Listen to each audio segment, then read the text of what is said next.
Hey everybody, welcome to Indie Comics Interviews with our special guest, Narwhal. Everyone say hi to Narwhal. All the 0 people watching at this moment. What Hey, is hello Ethan, everyone. Ethan streaming or something? Why is it dead? Oh uh, yeah, no, they'll filter in. yeah. Oh, Raging Golden Eagle streaming too. So there's a lot of people streaming right now. Oh my goodness. Crowdfunding comics. It's like like live stream night or something. What the hell? Red Gaze is going, Sweetcast is going. A lot of people are going right now. Oh wow, Winger's going in a little bit too.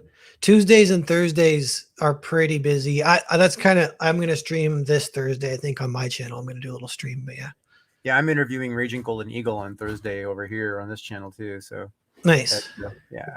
And then I'm supposed to launch my book on Sunday, which should be fun. Yeah. nice. Which book is yours? Well, I do Captain Love.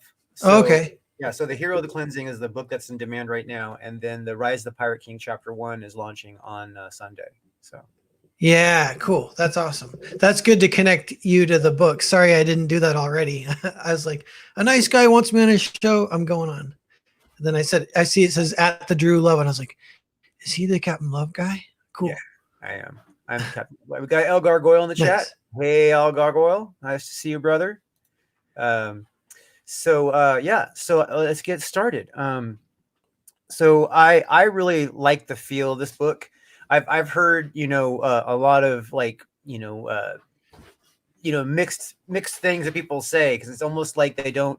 It's like they want to give your art slack when it doesn't need it. That's the thing I hear that makes me giggle the most. You know what I mean?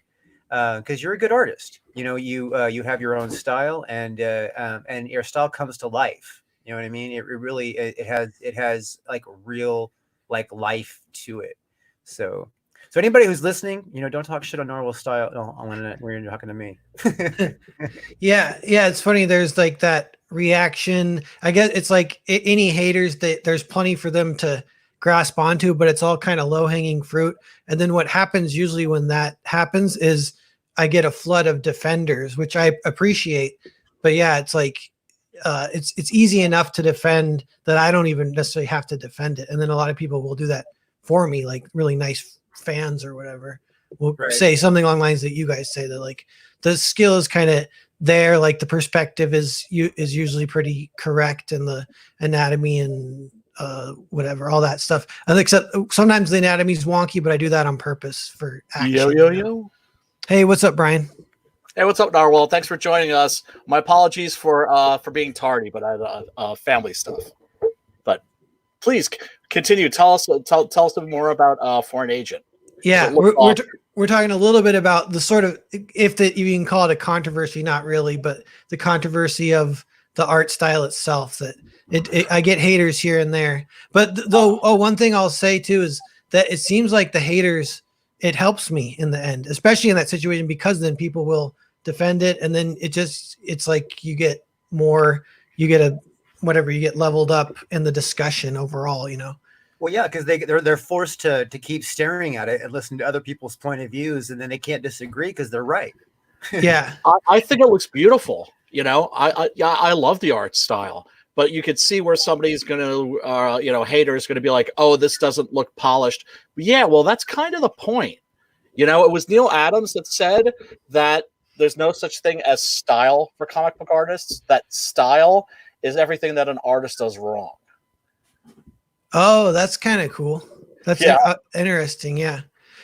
Yeah. What was I going to say too? Like I get a lot of feedback that people say that the style grows on them. So they might not like it at first, but then they like it more and more as they kind of get a sense of the consistency of it, that they can kind of trust me with the perspective or whatever. The other thing that happens too is if you're reading the book, flipping the pages, I say this, like one page of this style is different than 180 pages of the style. Like one page is like whatever. 180 pages, you kind of start to get on the same level of what I'm doing, and we connect brains a little more, then people start to really enjoy it. It's a little more impressive. And then you can start thinking thoughts like in that style within the context of the story. Like if someone references like, I'm going to go to the library, then you like think of a library as in this style or something, Right. Because you're in the world of the book by that point.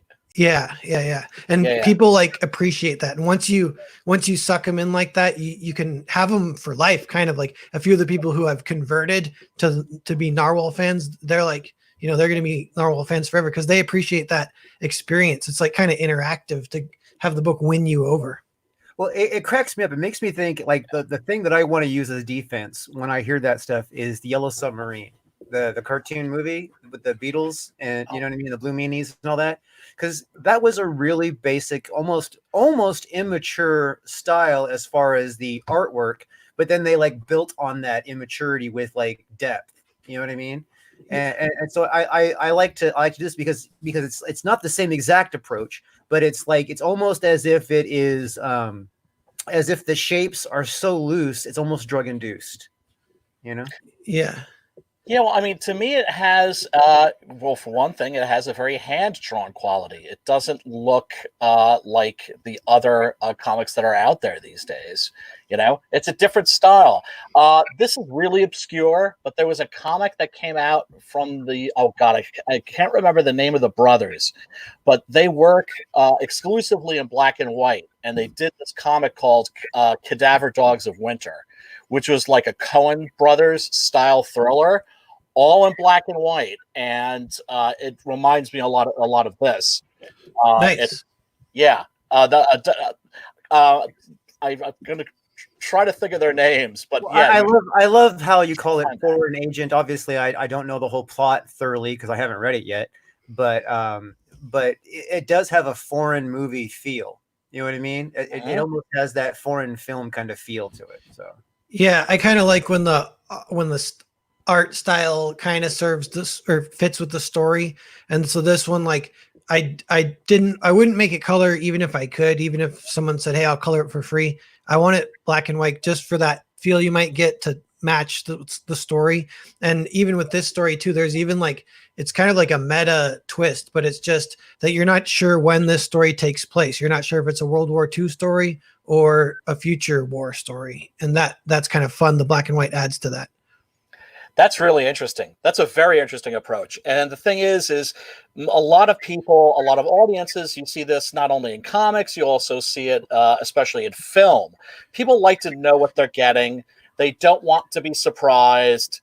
They want, McDonald's, They're the kind of folks that, like, when they go overseas, rather than trying, all these cool, different, exotic types of food, will look for the nearest McDonald's.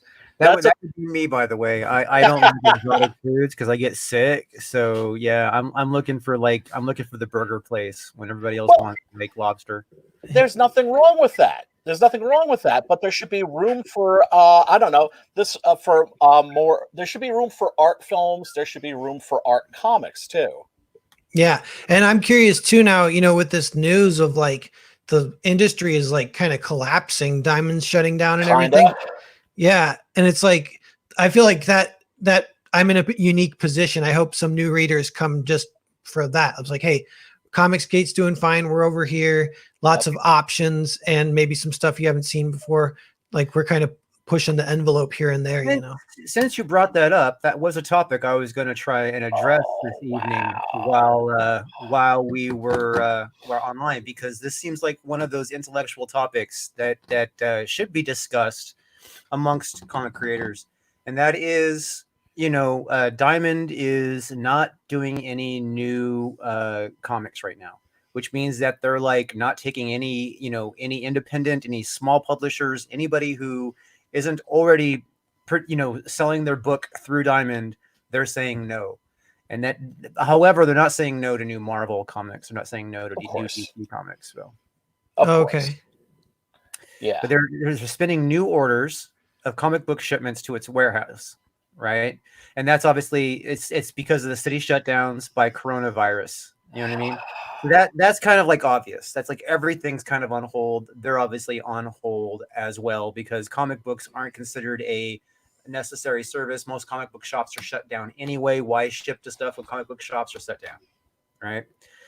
So it is a little blown out of proportion as far as everybody's like saying, "Oh, this," it's like they're probably going to take in new comics again when all this is over, Mm-hmm. So, Well, they're not earning themselves any more goodwill, that's for sure. I mean, let's face it, they've never been a beloved group, right? Uh, this is just going to increase the antipathy towards them, and hopefully at some point we'll find an alternative. Of course, we personally, indie creators, have found an alternative because we're just going right to the customer.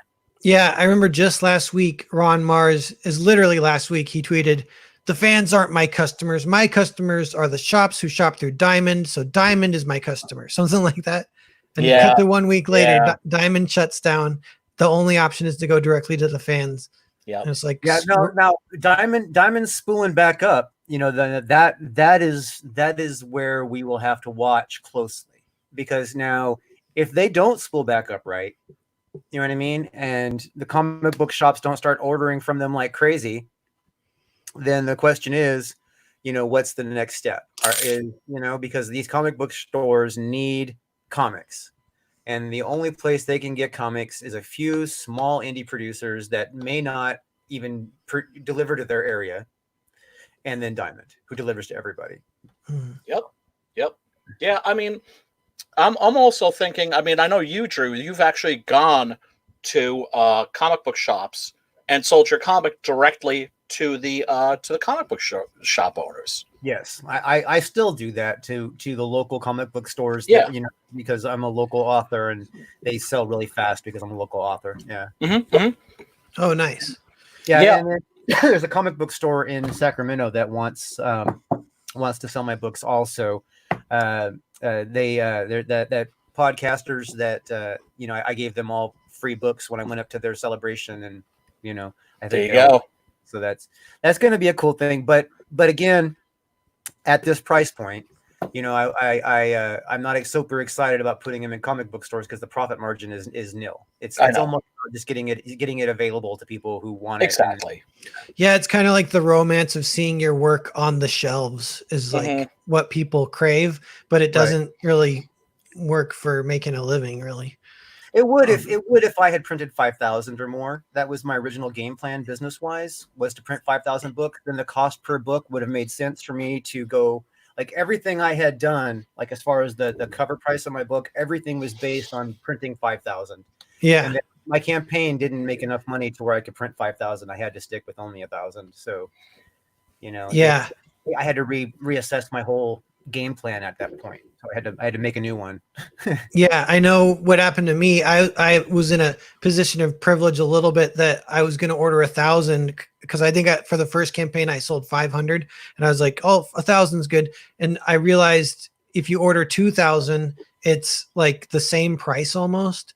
But then I was like, oh man, but what will I do with 1,500 comics? I can't have those just in my place. I live in a small apartment, and I have a friend who owns a restaurant with tons of storage. So I asked him, I was like, can I store comics in your basement? And he's like, yes. And I was like, dude, that's awesome. So that connection, that connection allowed me to pull the trigger on that. And like that ended up being a good decision rather than a bad decision for Earthbound. Are those Earthbounds that you have?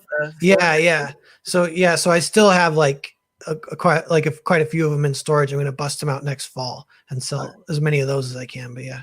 Hell yeah. Excellent. Are you gonna do any kind of personal appearance conventions with those at all or anything like that?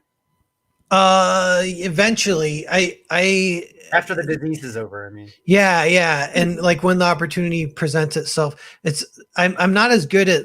Usually, how I've done that in the past is someone will kind of invite me to just sit at their table, and I've done that a few times, and it's always really fun. But I need to figure out the process of renting a table and getting all that.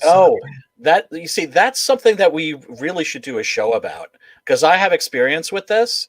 My very first convention was the New York Comic Con, 2015 or 16, I think it was. And, people always say you should start out with small conventions. Well, I just, jumped into the deep end. Yeah. And it was intimidating as heck, but I had somebody to hold my hand through the process. That's my friend Wes, who did all the covers for Six Gun. And, not only did he guide me through the process of securing a table, if you have to pay a little bit extra for a corner table, go for it, because that's where the most traffic is going to be. And also helped me with my convention hustle, which is to say, if somebody walked by and they kind of like looked at the comic and then just kept moving on, you'd be like, dude, what the hell? Like, you could have just given that guy a flyer, right? Because you want to print up. You want to be able to give people something free, Right? And see, I didn't even know that, because that's something I have a problem with, is talking to strangers. But if you're given something for free, that's an easy way around that too. Well, here's the thing. It's really, see, here's another trick on that same thing, and then Brian will probably verify this. Have a little bowl of candy. Like, free little hard candy, peppermints, or you know what I mean? Because if somebody's going to take candy, and then if they take candy, they're going to feel obligated to talk to you. Well, you know what I had instead of candy? Like cigarettes. Have a pack of cigarettes. I had a big bushel of bananas, and so sometimes people would walk by and be like, "Hey, want a banana? High in potassium." Nice. Or sometimes I would just be sitting there eating a banana, and people would walk by and start cracking up. Yeah. They're all and that goes with your book, kind of, doesn't it? It's like Donkey Kong. Yeah. Yeah. So little things like that can make you some sales. I've lived with anxiety and depression pretty much all my life, and used to suffer from really, really terrible social anxiety. So, I understand why people, would be a little nervous about putting themselves out there. But you'd be surprised at how quickly you'll adapt. Because, like, on the first day, I was just kind of like a little overwhelmed and shell-shocked. I had to like pop a Klonopin or two, to stay cool. But by the second or third day, I was fine, and I had my convention hustle down. So nice. I know some people say, start out with a small convention. I say, fuck it, jump in at the deep end. But that's me. And that's not necessarily, it's not a one-size-fits-all proposition. Yeah, no, everybody's got their own style. I mean, I started small with conventions. My first convention was like at the back of a pizza parlor. You know what I mean? Yeah. And I was sitting at a table between a bunch of movie people and cosplayers. Like, I was the only comic book creator there. And and I mean, I only sold 2 books. They put me on just about, like a couple different panels with a bunch of movie people, and I'm like, I feel really out of place here. Is this a comic book convention? I was like, But that's okay. That's good, because I think of it as like warming up, but stretching before a workout. Do you know what I'm saying? And yeah, I agree. Preparation. All experience that you can get, any experience that you can get with conventions, by all means, go for it. There are big conventions or little conventions. I personally like the medium-sized conventions. East Coast Comic Con, I really had a blast at. C2E2, that's a pretty big convention, but it's in Chicago. I want to do a big convention where the people who attend have money in their pocket burning a hole. That's what I want. That's what I want, because New York Comic Con. Yeah. We sold like 300 copies, over 300 copies. We actually ran out of comics we ran out of issue 1 on day 2. Well, that's cool. That's like a really successful Indiegogo campaign's worth of sales too. Right. It is, but of course now they've jacked up the prices. It's at the Javits Center, which is the worst place in the world to ever have a convention. But this is something that we really should, I think, discuss, and that we should assemble a panel. We should at some point to like help peeps like Narwhal out, and give you the information that you need, and also to let you know that it's not something that you should be intimidated by. On top of that, Brian, I think we should actually plan this. We should actually for real do this. We should pick a day, and maybe Saturday afternoon or whatever, because we should go reach out to people who run conventions, who you know what I mean, and bring people who do different conventions, you know what I mean, who organize conventions. Hell yeah. So they're promoting their convention at the same time as giving us information, and we can share with people in the Comicsgate community how to get themselves into the convention network after their things. Like, you know, like here's some advice. If you're going to overrun your print, you know, here's one of the things you can do with your overrun. You know what I mean? Yeah, that's Absolutely. a good idea. And I would be interested in watch that. I'm excited for the potential Comicsgate convention in Florida next, or like in 18 months or something like that. But yeah. Yeah, The that's gonna be, the parties at that are going to be debased. I know, you know, I've heard Debased.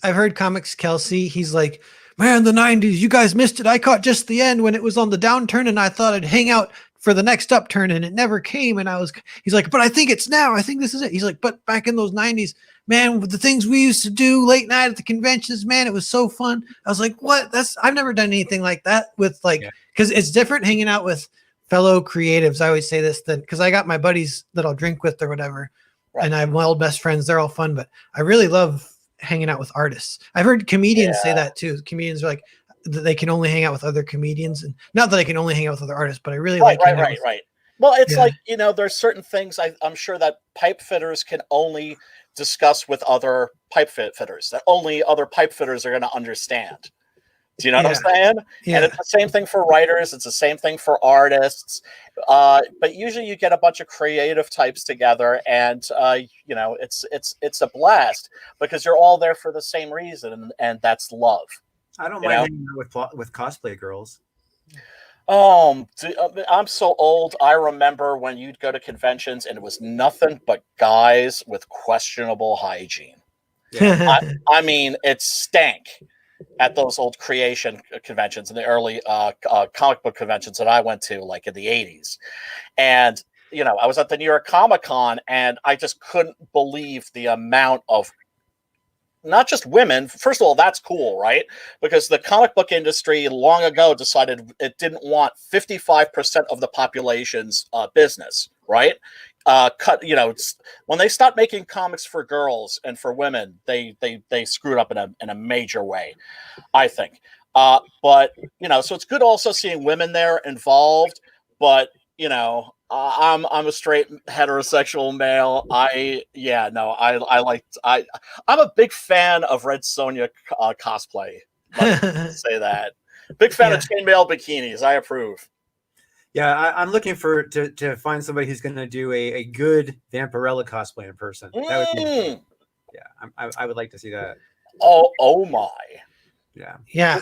I know a lot of like female models who would do cosplay if they you know, if it was convenient, you know what I mean? Because like they have the physique and all that kind of stuff, but because they're like so fit and so pretty, they're so used to having most of the stuff done for them already. You know what I mean? Because everybody's all, let me do this for you, so you'll like give me attention, and you know. But then sometimes you also have people who get really creative using their bodies, right? Like I saw a guy at C2E2 who was a little person, and he was dressed up as Chucky from the Child's Play movies. Oh, nice. Right, like the guy that does the Peter Gilmore cosplay. Right. Or like this massive gorilla of a guy who was like dressed up as the Kingpin. Ah, yes. Yeah, nice.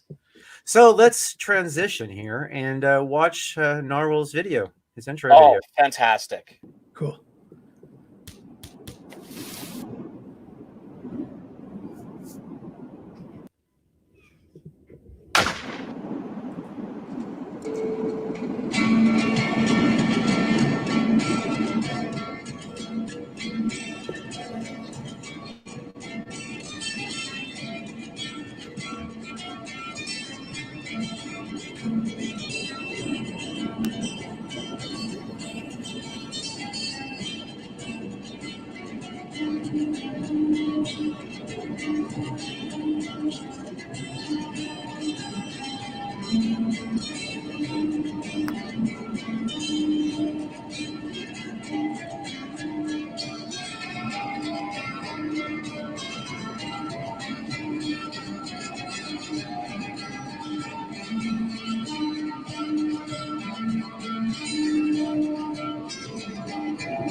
Yeah. No, I mean, it's don't want to spoil anything in the book. I would say the last, it does build, the tension builds, and the last 80 pages or so, 60 pages or so get very, very intense. I mean, you bring things to a boil with all these different characters. For an agent, you feel from the beginning. I mean, and in fact, the way you set up the story of these soldiers kind of making their way across the snow feels like they're running from something. It's not good. Their situation isn't good. By the time you hit, page 7, you're feeling tense. So one thing I say with that helped it when I sat down to make that video is I had the whole book done already. So I got to make like a movie trailer instead of just like a promo video, It's magnificent.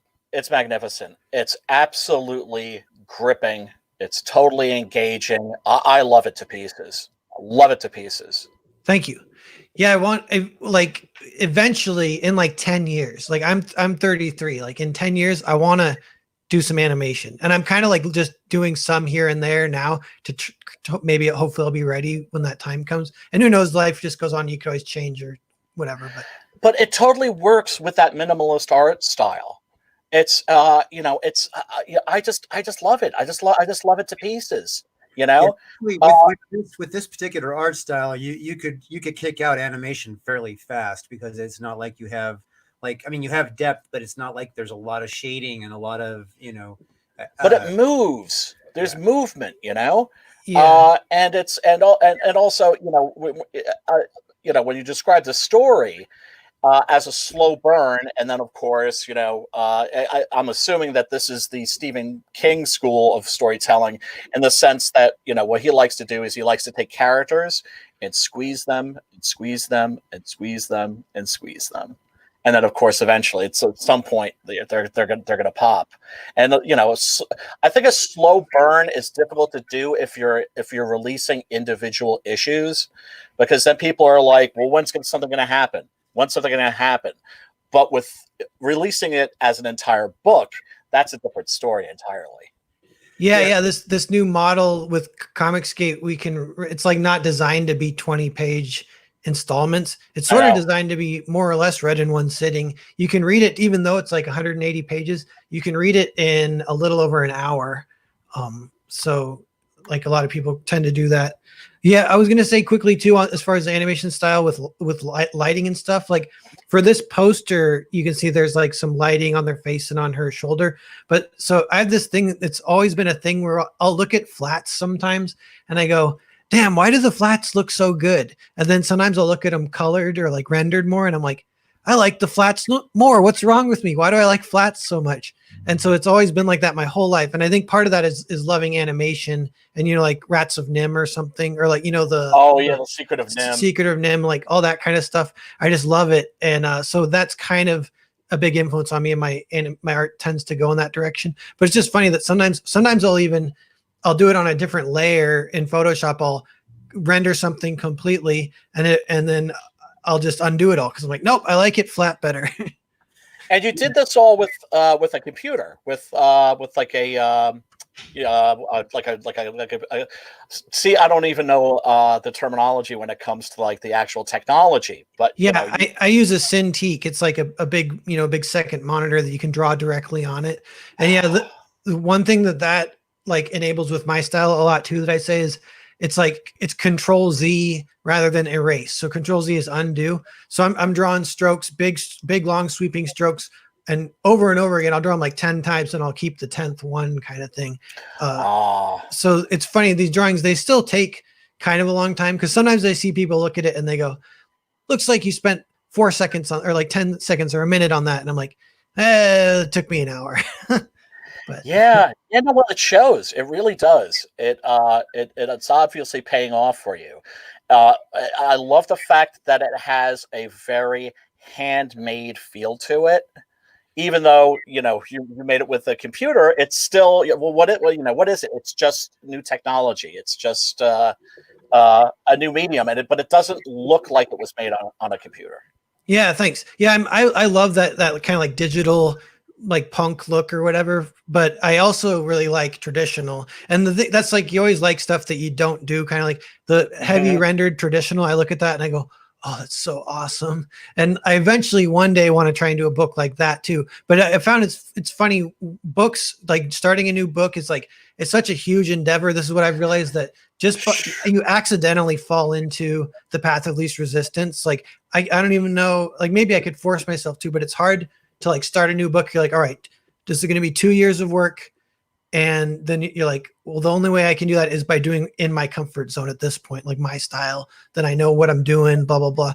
Like I sometimes wonder like how I even got here to begin with, because it's big. A lot of it's like blind spots, or like you black out kind of. And then you're like 1 year later, you're like, all right, I'm somewhere where I wasn't last year. I made some progress. So what am I looking at? What's the lay of the land now? Right. Right. Yeah. So what would you like? Okay, so let's back up, because not everybody knows Narwhal. I mean, a lot of people know who Everybody Narwhal is. should. Well, I mean, a lot of people do. Narwhal's been around for a while, but Yes. so why don't you tell us a little bit about your adventure because you created Earthbound, and then you created this, and Earthbound got to like what, 20 something? 27. And that was the second campaign, because there was a first campaign, because it's like I closed it too soon. So I reopened it. Like, so the two campaigns are basically just one campaign. And that one was 14K. So it cracked 40K pretty much solely because of a review by your boy Zach. He really liked it. And it sold out, like, of the copies that aren't in storage in Washington. They're like 10 hours away. So I'm going to get those like at the end. I'm working on Foreign Agents. So after that, I'm going to get those. But anyway, it sold, the copies I had sold out like in like 2 days or something. And that was crazy. I couldn't believe it. And I definitely was like, had what's it called? I don't know, like a stomach ache from adrenaline for a few days. And I kind of got drunk those days too, because I didn't know what else to do with myself. And I came out of the haze and I'm like, all right, I can't waste this opportunity. Just keep forging ahead, whatever. Yeah, but that's great. Those kinds of opportunities are the ones that you have to capitalize on. Absolutely. Yeah. A lot of us are still waiting for those opportunities, and they don't always come along. So when you get one, cherish it, and it's good that you give, your boy Zach the credit. You know what I mean? Even though he probably doesn't like, hear you giving him the credit, it's just good. Oh, you have to. Yeah, because if I like lost everything and had to start over, my plan, knowing what I know now, like I feel like I know some things, and one of them is like, it's like that they say it takes luck to get that opportunity, but then you got to be ready for it when it comes, kind of thing. Mm-hmm. It's definitely a lot like that. It's like a big part of it though is it seems like it's a percentage of your fans will be like really in your corner giving exponential praise. And so those are the people that they become almost like salesmen for you. So whatever percentage, like for me, it's not even that high. It's like 10% or less will like really like it, but then they're out there selling more. And so, yeah, it's like, it will slowly build, and it could be like, like a logarithmic scale or something like that. Like over time, you will get there. But yeah, the big spikes come from when you have like these influencers, people with huge audiences that also happen to be one of these people that don't mind giving it like really high praise openly, kind of. Right. Oh yeah. When when Ethan praised the book, I saw a huge spike in sales. When Cecil praised the book, I saw a big spike in sales. The only one I'm missing is your boy Zach. The one part of my collection. Yeah, and now he's the other thing there too is he doesn't usually do that. So when he does do it, the people respond like they think that's like their train of thought. They go, "Oh, he doesn't normally do this, so that must mean it's extra special. So I will buy it." The other one he did that for was Deathsworn, and that also had a huge bump from that, I think. But yeah. Well, he's the one who started this whole thing, let's face it. Ethan got us all organized, basically, and but it all started with your boy Zach. So yeah, they're both kind of geniuses. I love that they figured out this like YouTube to promote comics with the $25 model. Even the $25 model. Like, what if they had picked like a $10 model or a $50 model? It wouldn't have worked, the way it does. So they got everything right, kind of. Yep. I see that the dollar model doesn't work the same for everybody though. No, it doesn't. It's true. Well, and even for me, like my page count's really high, so I'm not really on that model. Right. either. So like on the high page count, the $25 is actually what you'd get at a retail store, because a graphic novel that is 144 or more will is 25 $25. Yeah, that's like I try to compete with Amazon if I can, and that'll benefit me down the line. But I don't know, like because there was some argument on Twitter about this earlier. It's like definitely, I mean, obviously in Ethan's case, but then you go lower. It's like a lot of people are doing this. I think even Adam Post, so it's like a 48-page color book that's like signed and it's limited edition and it's $25, and it's like people are it's kind of working for them. I don't know. No, it's one of those things that will pan out one way or another. You know what I mean? Where like just business logic for sales. Like Ethan could put $35, $45 on a book. He could. I mean, people would buy it. But he wouldn't sell as many. You know what I mean? Yeah. So he gauges what people would pay, for at a graphic novel in the bookstore. You know what I mean? Something that makes sense, high enough to where throwing shipping on it the shipping doesn't outweigh the book. I mean, that's the obvious logic behind the pricing.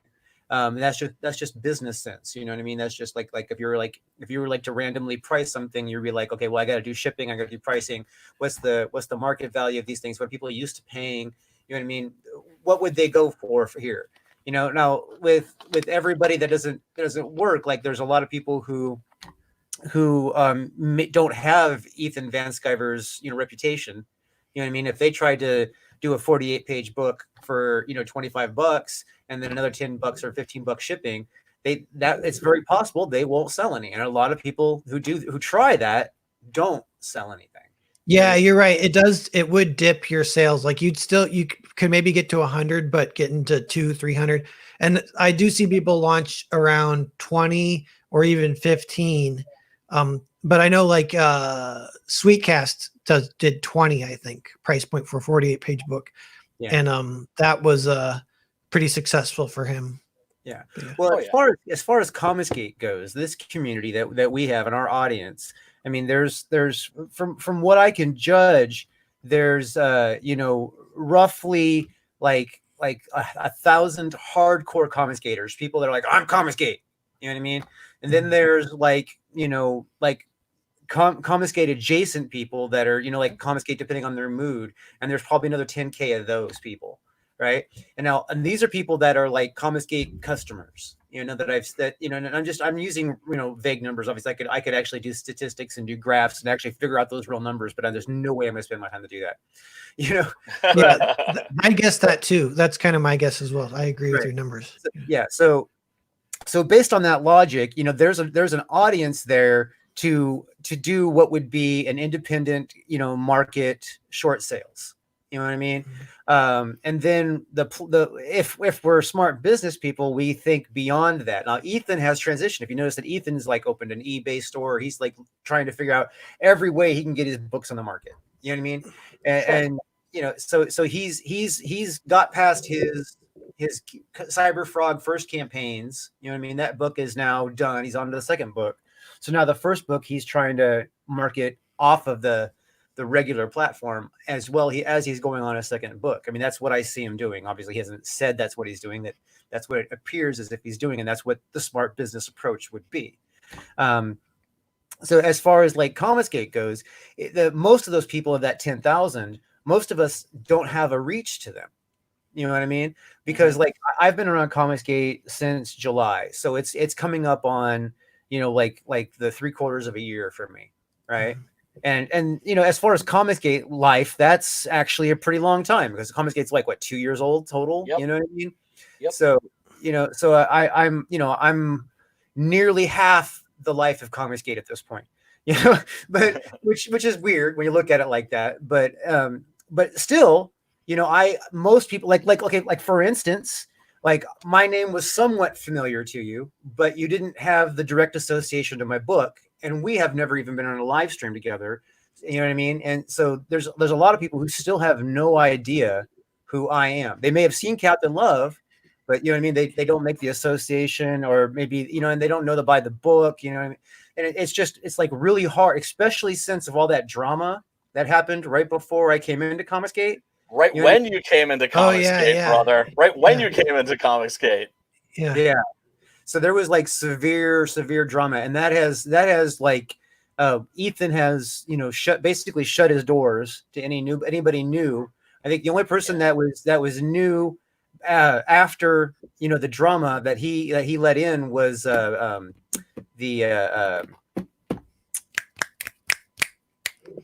Mary Boys.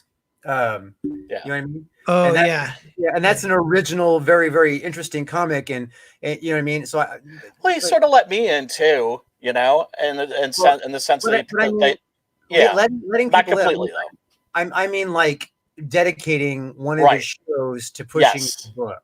You know what Yeah, I mean, he always said he would have me on, but he hasn't. Not that he owes me anything, but So Ethan is that John Malin, when all the drama happened, his show tanked right after that, and then he's brought it back, and he's starting to do some promotion. I've seen, you know what I mean. He did promotion on Mandy, so like there is some, you know what I mean. But John Malin's promotion is basically, I'm going to punch your campaign in the nuts. You know what I mean? Right. See how that goes, and Well, then because he's coach, because he's coach. But I remember, very vividly having that feeling that I kind of just scooted in as that door was slamming. And it felt terrible because I thought, like, well, what about the people coming up behind me? Right? Because Comicsgate is all about all of us working together to help each other. And it's a mutually beneficial society. I think of us almost as a kind of hippie commune. It's a microcosm of the. I wouldn't use that. I wouldn't use that analogy. Oh, dude, I'm old. I'm an old punk. I'm an old punk rocker. So nobody hates hippies more than like old punks. But it's a microcosm of the way that the world should be, which is to say, everybody's got everybody else's back. As for the people that are cynical, backstabbers, well, they've revealed themselves pretty quickly. So there's a few campaigns that like they worry me, and then it seems like it works out, at least for now. But like one that really had me worried was it was Grayscale, because that creator, I can't think of his name right now. Anyway, his first book was the one with the aliens, and that was an awesome book, and he fulfilled it quickly, and it was pretty successful. I don't know, he raised like 6, 7, 8K somewhere in there. And then Grayscale like wasn't going to beat that at first. And I think it has beat it now. So that's good. But it's like, there's always these scares because Comicsgate has to keep growing. Yes. I think because it's not so much that like people can jump in and it's like even Mandy's almost at 3K subscribers and she keeps growing. You got Wenger. I'm almost at a K. So there's a lot of shows you can do to get out there, and you can get like, I don't know, 300 sales kind of like organically just that way. Then there's I'd like to find those, because I have not got onto a single stream that generated anywhere near those kind of numbers. So so neither have I, but there are whenever. Well, here's the thing. Also, Grayscale is by Michael Derrick, and at 6290 right now. So. Okay, so he's almost at 7K. Yeah. And hopefully I kind of hope that one was going to hit 10K, and maybe it will. We'll see. But I love that book. It looks awesome too. It does. But I also want to mention we had him on and interviewed him. So he's a great. That was cool. Yeah. I know cool, with real quickly too with the streams, I know it's kind of a weird thing. It's like if you do like 6 of them, like I remember some early advice I was saying is like, it's kind of weird, but for the 1 month you're doing your campaign, it's good if you can afford it to like take some time off work even and just like promote, get out there so much that people really start to know who you are, because that's when they'll back it. So it's like if you do, it's not like you do 1 stream and then you get some backers. It's like you do 6, and then 1 week later some people will see a tweet and be like, oh yeah, I saw that guy 6 times. I fully agree. I am willing to go on any stream that I can, because I work for myself. I can stop and stream whenever I need to.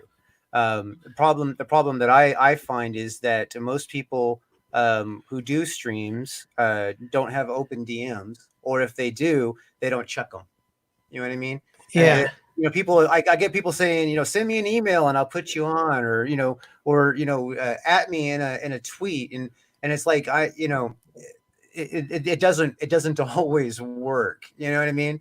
So it's not to put anything on anybody. I mean, these guys are got a lot going on, got a lot on their mind. They got no obligation to me, and just because I'm confident doesn't mean they owe me anything. Yep. So I can't hold it against them. It's just that there are a lot of creators in Comicsgate that have good products that can't get the attention because we can't reach it. Yeah. Well, you're doing the one thing really right, though, is being on YouTube. Like, you're already like way ahead of all the Marvel and DC pros and stuff. And then when you have so if I'm on your show, we've officially networked now, like you were saying, like now I know both you guys and your books, where I might not have made that connection before, and to a face even and stuff. And that helps a little bit. That's that times 10 would you'd start to really see oh, the network's really starting to take effect.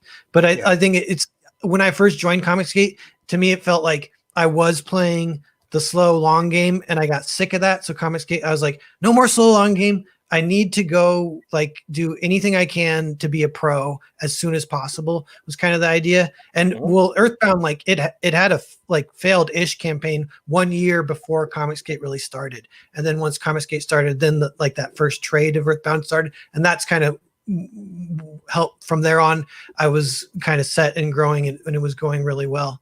But I don't know. I lost my train of thought. Sorry. That's okay. Happens to us all the time. You were saying that that you were playing a long game, but then you realized that you had to gung ho it. You know what I mean? So yeah. So that within Comicsgate, there's a version of the long game, and we don't want it to be too long. Because I don't really support that. I think it's the long game is it's like a trick that assholes tell people. That's what the mainstream industry used to tell me or whatever. They're like, just stick with it, you'll get there in 10 years. I'm like, it's been 10 years, bitch. I know.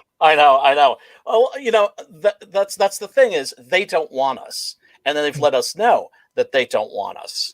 That's why it's also important that Comicsgate remains the way it is now in terms of its openness. We can't let this community become cutthroat. We can't let it become the mainstream industry. We always have to welcome new folks in. Yeah, well, I agree with that philosophy, but let's not try and put glitter and roses on Comicsgate. There are area Comicsgate that are like high school, where you got to be cool to play. Oh, I know. I'm talking about just the particular group that we associate with. The folks that we hang out with. I like to think of us as lower middle tier Comicsgate. No, what we are is we're hardcore Comicsgate. We're hardcore Comicsgate. We're the guys that have the nose to the grindstone. We do the promotion. I promote like a motherfucker. Yeah, you do. And I mean, and it really hasn't reflected on my sales at all, which is fine. You know what I mean? But I have reaped a lot of friendships from it. So yeah, and you can't put a price on that. Quickly to finish my thought is the slow game within Comicsgate. It's build your YouTube channel and start and network, and then if you do that for a year, I think you would see some improvement, and then 2 years, blah, blah, blah. Even if the first campaign's the lower, whatever, 3K to 6K, then the next one, as long as it's growing. But that's the thing, if for some reason it doesn't grow, then sound the alarms and get as many people to help you as you can. And because I know one thing that people kind of rally around too is failed campaigns. A lot of people grow that way. That was my mistake. I should have let my campaign fail. Yeah. You'll get a lot of promotion and people feel sorry for you. And then when you restart, people are really rooting for you. Oh yeah. And so I don't know, that's one way to go about it. But yeah, no, there's a lot of things that went wrong at the beginning and middle of my campaign. But when the campaign was over, and people started seeing the books, delivered in people's hands, and realized that I actually am not a grifter, and I actually did do the book, and I actually had it available for people, and I actually did deliver the book by Christmas, like I promised. And I took the entire the entire burden of the book on my back, every penny, including the printing and shipping, to get everybody delivered by Christmas, entirely on my back, because I didn't even get the money from my campaign until after Christmas. Oh You know? yeah. Yeah. So I didn't even see any of that money till like January almost. It was like December 31st or something when when I actually saw that money. So it was, so it's like I actually, did it like a businessman. I went I was into gonna it. say that sounds like you're a real businessman. That's good because Comic He has is people that aren't like that. Like the like worst me. example of that is Critias. But Yeah. Well, I Yeah. mean, also, creative types generally aren't very good business people, are we? yeah. And that's why Drew was the one that helped me get my sea legs when it came to YouTubing. Now, like it was maybe about a week ago, we had I think Mark from 6 a.m. Comics on. Yeah, I love Mark Marinelli. He's a great dude. Oh my God. His art is fantastic. It's beautiful. And then he was showing us this video game that he did the art for. Oh That's yeah. like tied into the comic. And and he was like, he felt awkward and nervous and everything. And that's what's wonderful about shows like this is we can have people on. The audience is sizable, but it's not huge. They don't have to feel like, oh my God, I have to read from a script because if I fuck up, I'm gonna blow this massive opportunity. Yeah. And we share the information Yeah. and let people know. It's just like, yeah, you're like, I felt awkward when I started doing this too, but trust me, do it more. Talk to this person, ask to go on this person's show. Like Antonio Bryce is always the first name out of my mouth. He's great. He's awesome. And he was the very first person in Comicsgate to reach out to me. So, I have a special love for that dude. And then Clint Stoker, he was the second person to have me on. And, I think I'd sent him a super chat. And I was like, well, how do you go about, getting on your show or somebody else's show? And he was like, very simple. Ask politely. Yeah. And, and sometimes people won't respond, and you understand maybe they're very busy, or, they've got like, your email got lost in the shuffle because they're getting so many, and try not to take it personally. And the people that have you on, you just, you have to be grateful for the experience when you're just starting out. Just want to mention Fresher Luke in the chat just said that he'd want to be a part of that convention panel. Nice. He's a California-based animator comic guy. He's good stuff. Oh, Sweet. awesome. Sweet. I have nothing against California guys. I am one myself. Are you West Coast or East Coast, Narwhal? Yeah, I'm West Coast. I'm in Portland. Oh, okay, you're in Portland. Yeah. East My sworn enemy is the Portland Mafia. East Side. Nice. I'm in New York. Oh, So, sweet. Okay, so Yeah, so expect a drive-by sometime soon, Yeah. Drew. That's what we need to do. CG East Coast, West Coast war. Oh yeah, that'd be funny. So, well, I love some of the kayfabe beef, but it doesn't come up too much. And sometimes it's like some of it gets too real or whatever, and you're like, is this kayfabe? Or it kind of is, but it's kind of like, I'd rather not. Like even with like Vicky, like some of those terrible anti-CG trolls, I'm like, it's almost like kayfabe. Like there's some kind of mutual thing going on here. Of Vicky has like 50 followers or something, right? So yeah.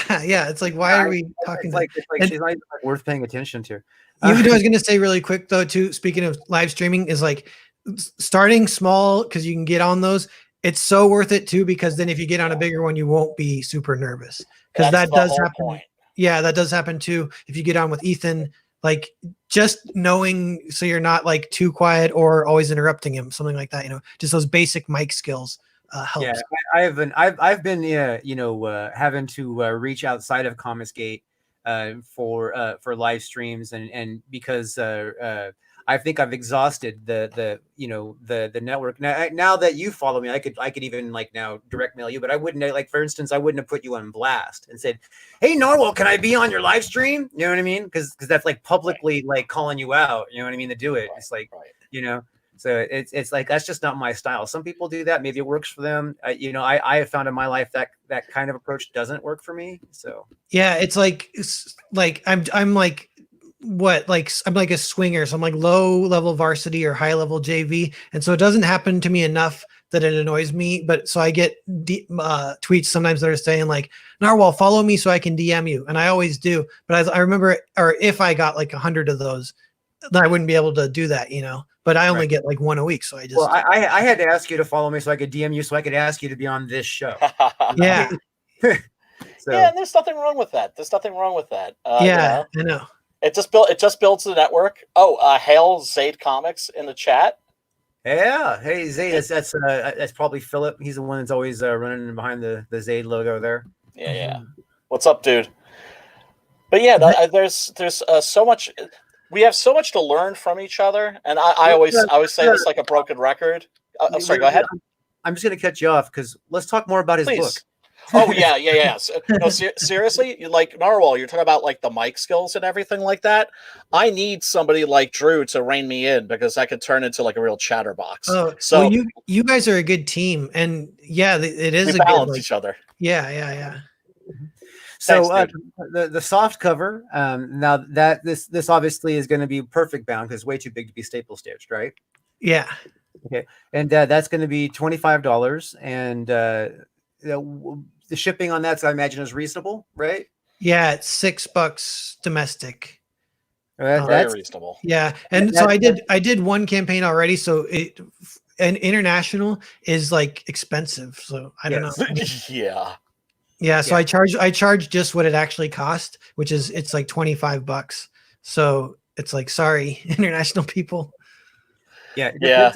depends on where you're shipping and how heavy your book is, and that kind of stuff. But like for instance, if you're shipping something that's under a pound, I believe, or then it's like $15-16 to Canada. Yeah. It's like $15-16 to a couple places in the UK. And then everything is pretty much like 20, 21, 23. If you get up to 2 pounds, it's like $20 to Canada, $20 everywhere, and $25, and then there's like a couple places that are like 30. You know what I mean? It's like 2 places that are 30. You know what I mean? And so it's insane, the international shipping. I mean, it really is, which is why a lot of people in Comicsgate have talked about finding a way to have a UK office, and a US office that like almost a fulfillment service to where we could save money on overseas. Yeah. People have talked about that. That's like an opening in the market, but it'd have to be someone just right, someone trustworthy. Like maybe there's a process where you prove yourself, but someone could literally open up a exclusive Comicsgate fulfillment service, like just in the US even, and take a little off the top of that $10, because that's again kind of you could charge $10 for domestic shipping and people don't balk at it, even though that's like maybe a little bit high. But if you include all the handling and shipping and materials, it's like right in that $6 to $10 range. $10 for shipping and handling is actually about right, because so you got to consider the handling. All right, because if you don't pay yourself to ship these books, you know what I mean, or if you have somebody else doing it for you, you got to pay them. But if you don't pay yourself to ship these books, then you will rush through it. You know what I mean? You will rush through it, and then you can make huge mistakes that'll cost you more later. So it's important, and then you obviously there's things to consider, like when you pack your books for shipment, you got to make sure that they're waterproof. Unless you're shipping only in summer, and then you pray that they don't drop it in water. And so like when I wrap my books, I actually wrap them in bubble wrap, and then I tape the bubble wrap over, so it's like basically sealed. I tape it closed, and I tape it over to a piece of cardboard. So it's taped to a cardboard, and then I tape another piece of cardboard over it, and I seal it really good. So it's so it's like basically that if someone throws it and the envelope takes a hit, the cardboard is still got like an impact surface around. Right. Yeah. And then it's wrapped in bubble wrap, like watertight. So if they drop it in a puddle of water, maybe the envelope will be soaked, but the book will be fine.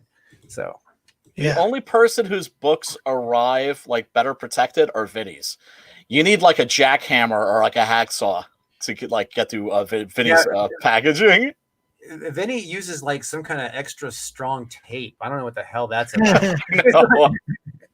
Like just a simple box cutter is not going to cut it. You're going to need like a blowtorch. But you're doing hardcover. Did you do hardcovers in Earthbound?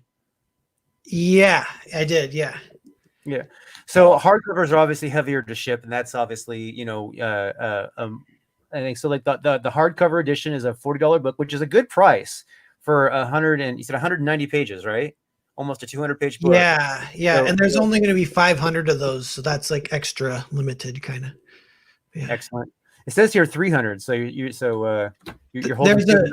Yeah, I think if we scroll down, there'll be a few more offered, like with the sketchbook. I didn't know a good way to do it, so it's like the hardcover plus the sketchbook is also adding that 300. And I got you. So now what's the sketchbook?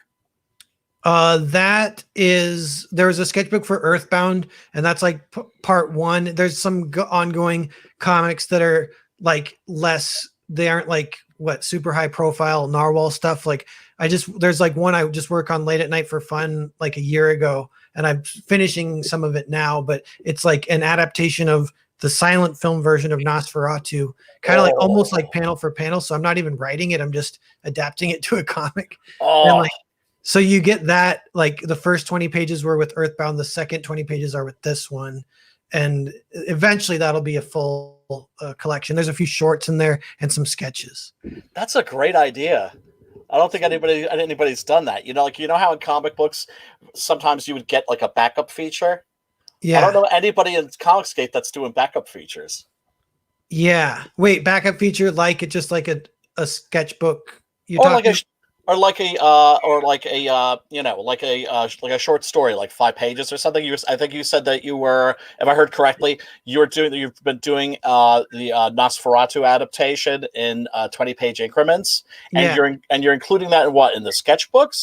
Yeah, that one's in the sketchbook. But so like Pixar does that with their movies. Whenever they release a movie, they release a short in the theater that goes with it. And I did that with Earthbound. I included a short with it. For this book, because it's a little bit longer and it's like kind of artsy fartsy. And so I don't want to sully it with another short. I want it to just be its own like thing.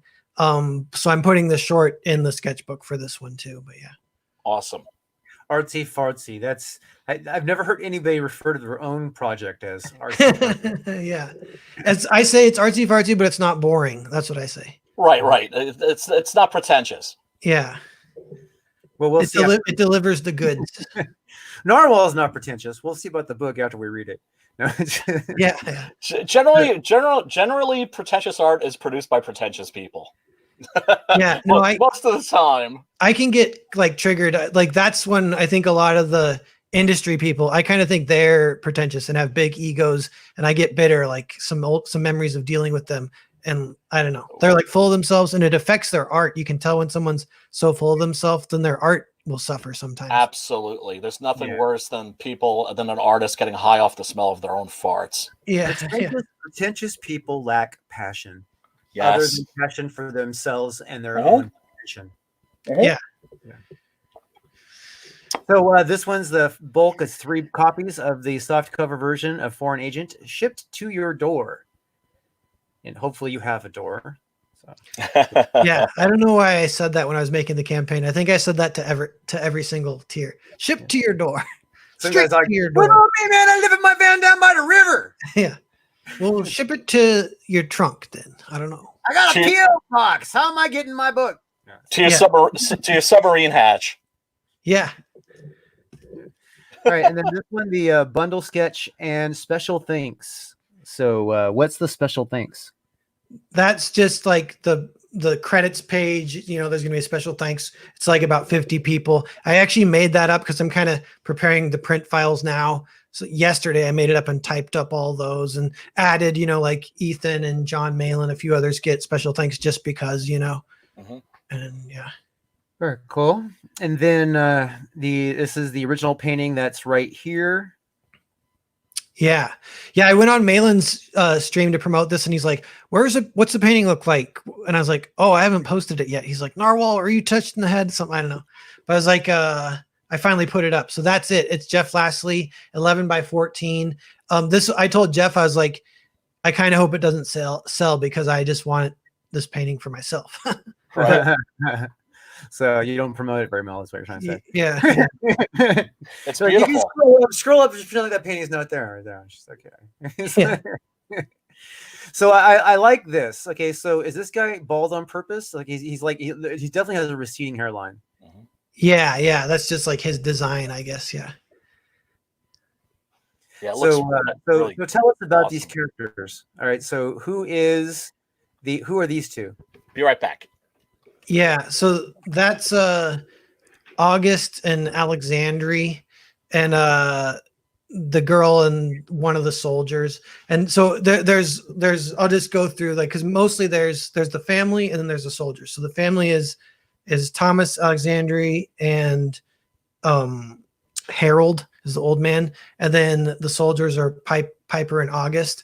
And it's not really clear the family, like who's what, like it's not clear if they're like even the relationships with the family. And then the soldiers, it's not clear if they're good guys or bad guys. Kind of same with the family, and all that stuff just kind of plays out. And then by the end, it kind of aligns to where you would know. Like I wonder, I don't know if the subgenre is even called like a morality play, but it's kind of like that where you can judge the people as the story progresses.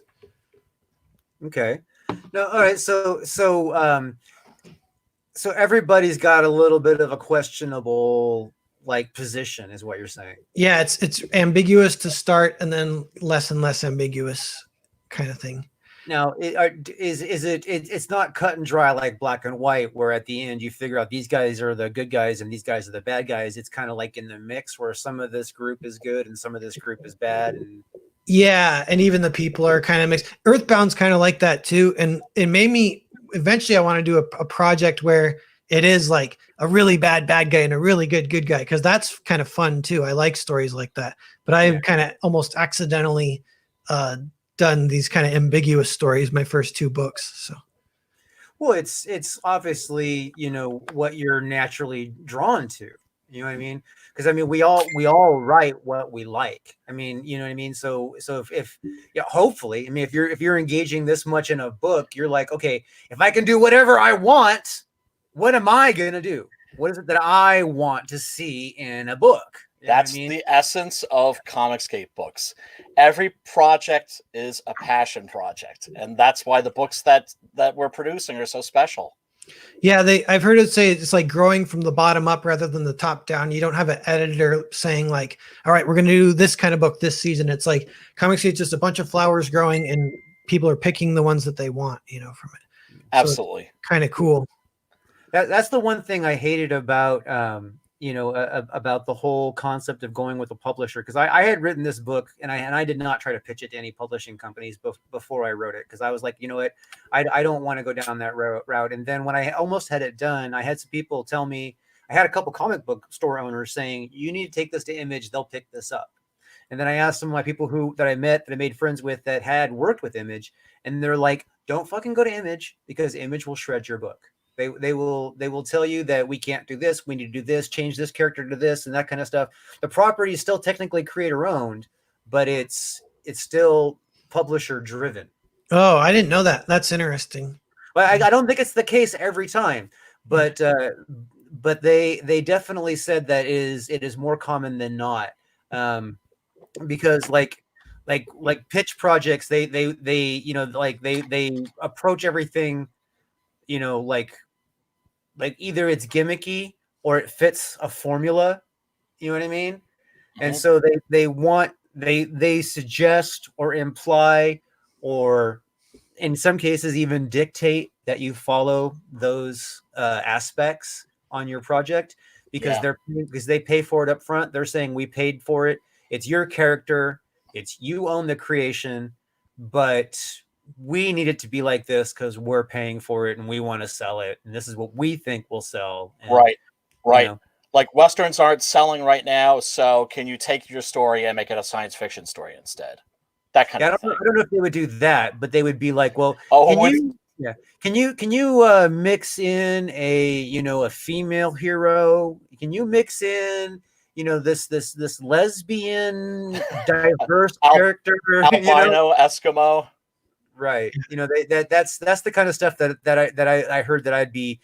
Also, I was told that I would be asked to play back my character because he's too. They said unrealistically bold, and I'm like, my character barely fucking talks. Everybody else is acting around him. You know what I mean? It's like, it's like my character is the one. It's like it's almost if it's like if you're watching a movie from POV. You know what I mean? Where it's like it's an experience, and it's like his experience. You know what I mean? So it's so I don't understand why they say that, but whatever. You know what I mean? We're not talking about my book. We're talking about Narwhal's book.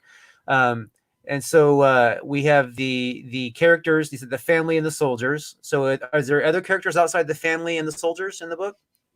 Almost the entire story, like 90% of it, takes place at the house and just with those characters. There's a couple other come in, like that balding guy. He's bilingual. So the main gimmick with this story is that they speak different languages, and they exchange drawings. So it kind of becomes a comic within a comic as they try and like navigate some communication attempts. Saw some of that in the video. So damn clever. The language barrier, how is that reflected in the text? Can we see an example of that? Is it because one's black and one's white? Is that how it works? Yeah. So it's like white on black versus black on white. They don't understand each other, except it becomes clear that this the balding guy, he can speak both languages. It's not like it's a secret which languages it's like English and French are the two languages. But okay, which ones are which?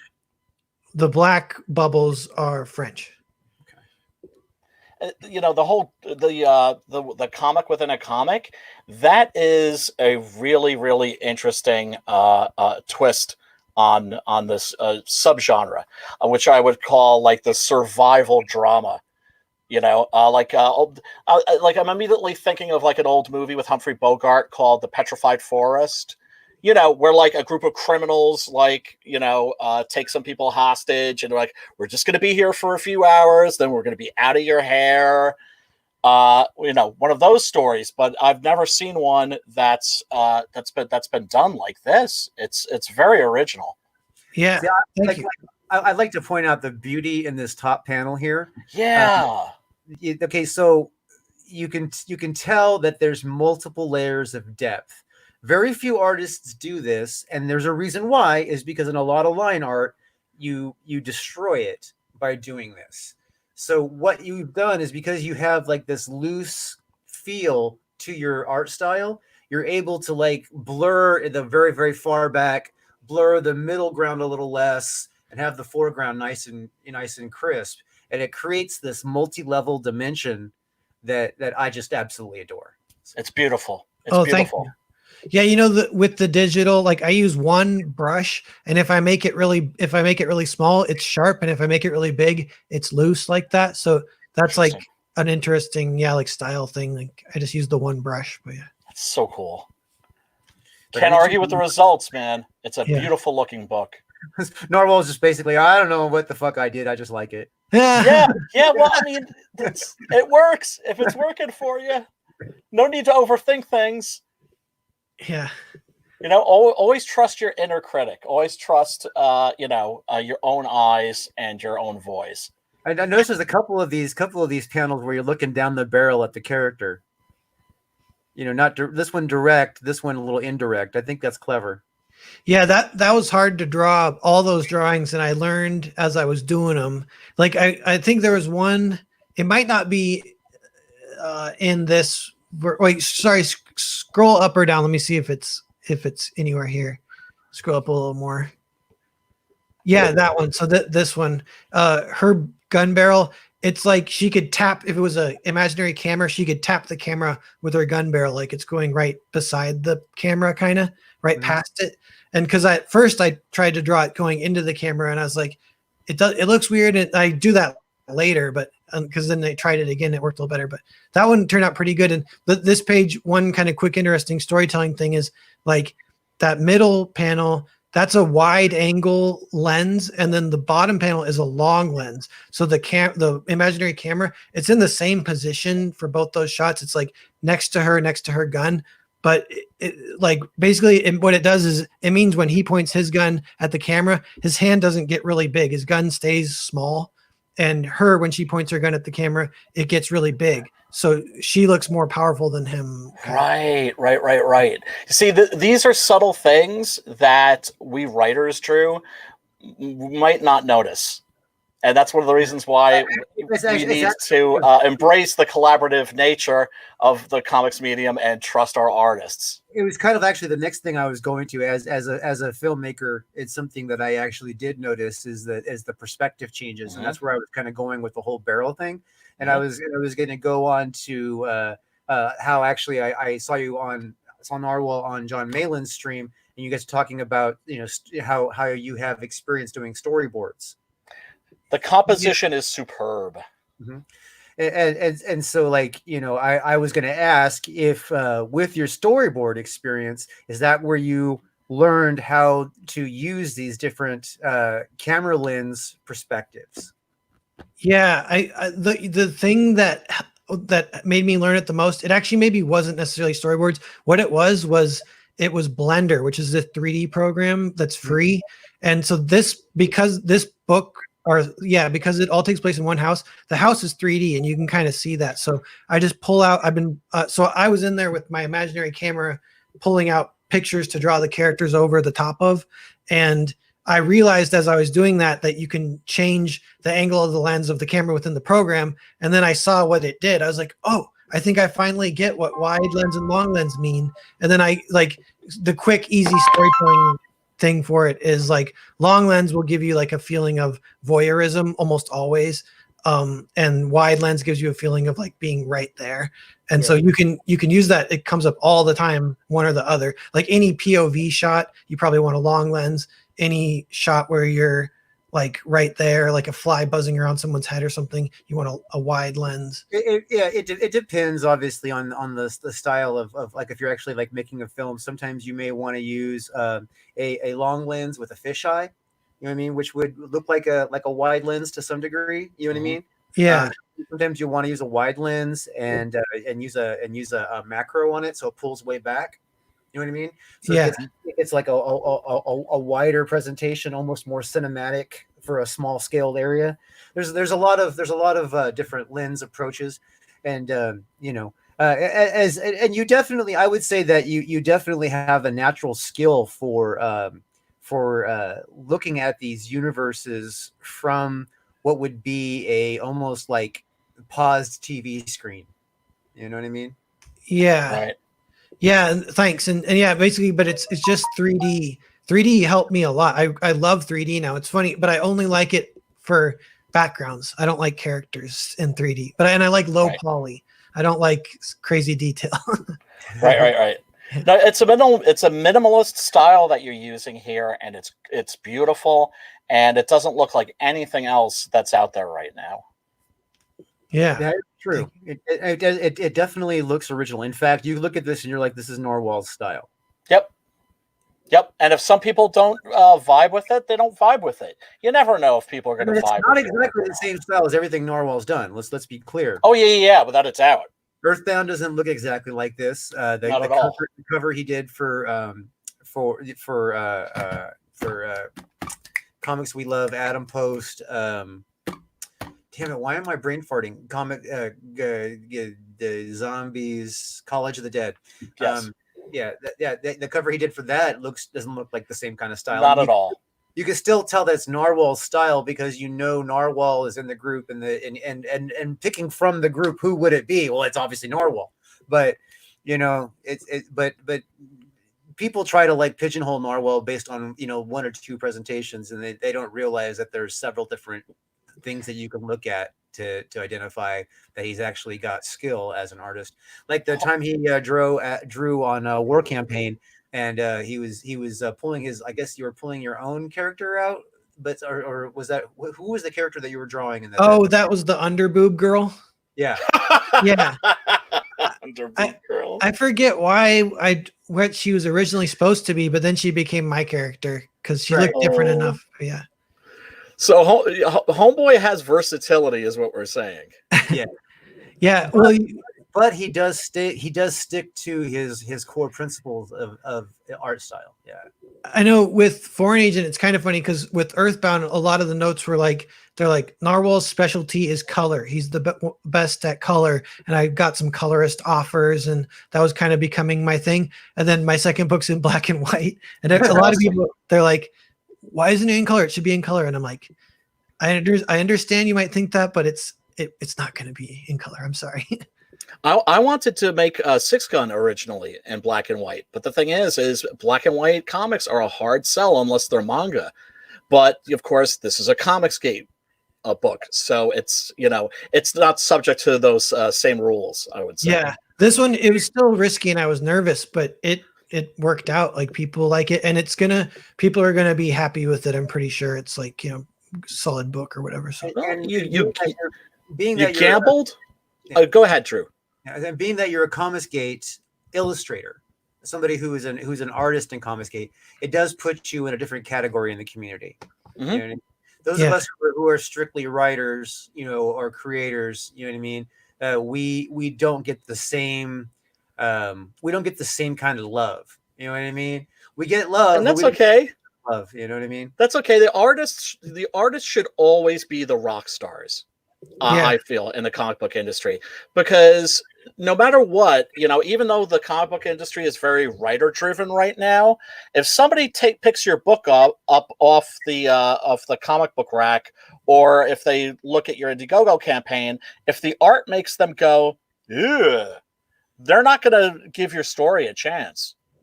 So you guys, I always feel should are the ones who should have the rock star status. yeah, there's one example too I kind of always think of, and it's Alejandro Mirabel's book about the sea creature horror one. Do you guys remember that? I think it's technically not exactly Comicsgate, maybe ancillary or whatever. But that raised like $60K. And it's like, just because the art's so damn good, that with not much promotion from Comicsgate really, but just like a lot of Comicsgate people backed it because it's so awesome. And Alejandro's really cool. So it's like, it's like, I don't know. I like that it exists out there, and that there's this idea like it's like a pie in the sky, but it's like, I could one day do a book where the art's so good that I'll make $1 million or something like that. It's not out of the question. I mean, when you look at how much Comicsgate has raked in, just like, we're not even halfway into the year yet, and we're killing it, man. We're killing it. As soon as Comicsgate has a business model that transitions into mainstream after crowdfunding, that's when creators will start seeing a lot of money on the regular. Because I mean, it's possible right now, you know what I mean, with the heavy push, to make $1,000 or a couple of grand every month with Comicsgate. I mean, seriously, I mean, I've made, like 1 month on my book, I made probably $1,500 just in one. Actually, I made almost $2,000 because 500 of that was held in reserve. You know what I mean? Yeah. In just 1 month, and that was after like in demand. You know what I mean? And then even after that, the following month, I made like another 800 or whatever. You know what I mean? And then so it's like that money is like nice money. It's like, so it's like Comicsgate has the ability to kick that kind of money on the regular. So I can imagine that if we had the ability to hit the shelves on top of our online and other media marketing, we would do a lot better as a community. So yeah, that'll happen slowly but surely, I think. I don't know. Well, definitely, it's inevitable. It's inevitable. Yeah. So tell me, what's your favorite part about creating this book so far? I don't know. In general, with my creative process, I like writing the most. But then writing's kind of funny too, because I do it like less. Like, it might be 10 to 20% of all the work I do, and then there's a percentage chance that it'll be a good writing day or a bad writing day. So if it's a good writing day, then I feel like high. I get like high off it. And if it's a bad writing day, I get like depressed. And I know that feeling. Yeah. And then you have like self-doubt. And you're like, what if I lost it, man? Whatever connection I had to God that was giving me ideas, it's cut forever. And I'm like, that's why Hemingway blew his head off with a shotgun when he turned 60. I was like, oh shit, it's coming. It's all over. And then a good day will happen. I'll be like, I'm fucking king of the world.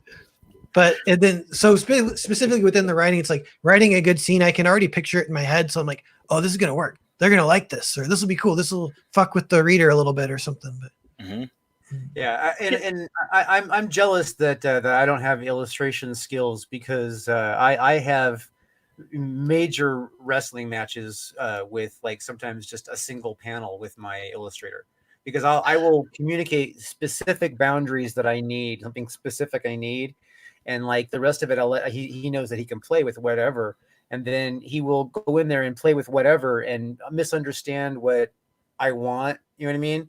And then like it's like pulling teeth to get him to correct it, you know what I mean? It's like he's like settled on, this is how I want it to look. And I'm like, but that won't work for the story. We need to change it because of this and this and this. And there's another chapter coming up that you haven't read yet that's going to affect all this. And he's all, oh, you didn't say all that before. It's like, dude, I can't write 5,000 essays for one freaking panel. You know? I know what you mean. Yeah. And I want to write a script that is specifically designed for me to like wash my hands of it and then work with the artist on a special script like that is like, if I ever collaborate.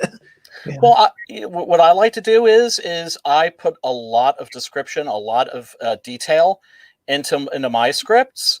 Not as much as Alan Moore. If you've ever seen an Alan Moore script, oh my god, it's like a page a page for a panel, right? Yeah. And but at the same time, I like to keep it loose, which is to say, sometimes my artist will think of something that I hadn't thought of. And I'll see like, oh my god, they were right. That the decision that they made is the correct decision. And I find like 95% of the time that it works out beautifully that way. And I'll actually go back and change my script. That is to say, change the dialogue to fit their artwork. And I always recommend that to writers is embrace the collaborative nature of the medium. Yeah, that's a good point. Hey guys, just FYI, I got to get out of here in like 5 to 10 minutes. Just FYI. Yeah, no worries. Oh, we're coming up on an hour and a half. We can call it an end. So basically, everybody go and back Narwhal's book. And you're a fool if you don't. You're definitely a fool if you don't. There's tiers for every price point. It's an excellent book. It's an excellent purchase. You should definitely go and back that. And then after you're done backing that, get your butt over to Indiegogo since you're already there, and back yourself some Six Gun Gorilla, because Brian Krischkow has an excellent story arc going here. I don't know if you've had the opportunity. Supposed to be plugging our books, dude. No, do it. I'm curious too. Anyway, yeah, I really enjoyed talking to you guys. Was a good show. You guys are good stuff. Thanks, man. Thanks. Yeah, you are clearly a major talent, and we thank you for gracing us with your presence. And I say that without any sarcasm. Six Gun Gorilla is only $100 away from 3K. This book is grossly underfunded. It needs to. This book needs a lot more attention. Comicsgate, get your feet in place. Walk over there. Well, you don't walk to Indiegogo, but get yourself a copy. Knuckle walk. Brian, this is the second campaign, right, Brian? This is the second campaign. People have the option, if you missed the first campaign, you can buy the same book that I was selling in the previous campaign, which is issues 1 through 6. It's a 148-page trade paperback, except now you can get it with a brand new variant cover by Kanan White. Oh, nice. Who did a beautiful job with this, and the colors are by Derek Dow. Kanan loved this when he saw it colored, and that meant the world to me because you want your artist to be happy. And there's also you have the option of buying that with the latest issue, which is issue number 7, The Big Gun Down, which is 24 pages of absolute simian mayhem. This issue is all action for the most part, and it lives up to its title. It has a very large body count, and I think people are going to get a real kick out of it. So you can buy the new issue by itself if you already have the trade paperback, or you can just buy the trade paperback, or you can buy them together, and I knocked $5 off the price. Yeah. Oh, is this? I think I might have heard you say that you got some feedback where people are like, "Oh, it was so cool that the first one was a trade. I'm just going to wait for the next trade." Yeah. And you're like, "We can't do that. You got to buy individual." No. Yeah, we gotta fund as we go. I see. So yeah, so it's a little bit different product than the first campaign. And that one, how much did that one raise? $8,000. Okay. So yeah, like that's like I'm gonna retweet it and be like, hey, how come the first one made $8,000 and this one's only at $3,000? We got to get on this and help support this book. And thanks, brother. It'll go. You'll definitely have a big boost as it winds down. And yeah, like hopefully we can reach at least something like that, close to the $8,000, because that's kind of when you feel good and you feel like Comicsgate is really helping everyone, and we're like, absolutely, we're going to conquer the world together, kind of. Absolutely. Yeah. Thanks, brother. I appreciate that. That is the beauty of Comicsgate. And Narwhal, I just want to give you some serious kudos for having that attitude, because a lot of people, when they get to start having books at the 30K level, you know what I mean, 25K, 30K level, I've noticed that they think that they don't need to reach down anymore. You know what I mean? They don't need to help the literal guy. And let me explain why it's such a beautiful thing. So by reaching out to other channels, by helping other channels, even if they don't have a book, but they're just a YouTuber, by helping those people get,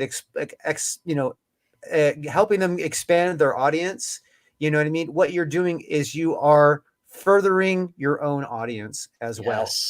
So by helping other people in the Comicsgate, even if you're a big creator, helping out the smaller creators will expand your audience. So if you want to have more people buy your books, help out the smaller creators, help out the people who have YouTube channels that don't even make books, help out the people in Comicsgate to get more exposure and make a bigger noise, and look for people in Comicsgate that need attention.